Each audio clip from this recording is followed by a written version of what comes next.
My name is Dr. Reza. I'm 30 years old.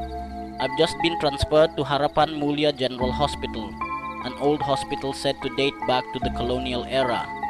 Although the building has been renovated, one part hasn't changed. Building B, the old structure behind the main building. I've been assigned to a surgical internship for the next 2 months.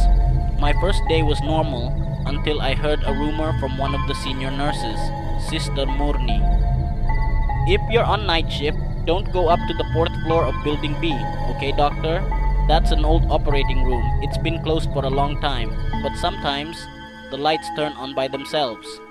I thought it was just a joke until I finally got my first night shift. Night shift 1:12 a.m. I was sitting in the guard room when the power went out for a few seconds.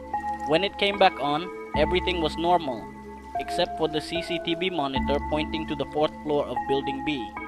The screen was on, and I looked at it.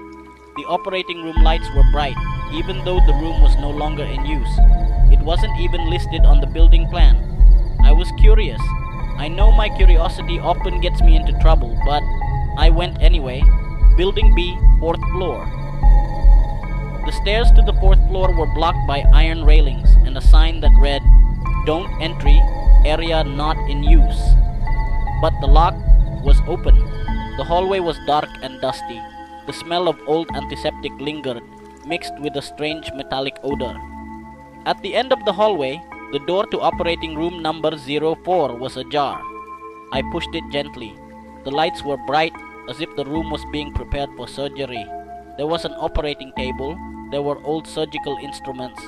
A spotlight on the ceiling was on, even though it wasn't connected to the main electrical system. And on the operating table, there was an old surgical record sheet. The date, June 12, 1997. Patient, unnamed.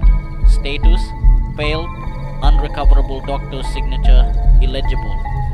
I took a picture of the sheet, but as I was about to leave, the light suddenly went out. Everything was dark. Then the voice came, close to my ear, even though I was alone.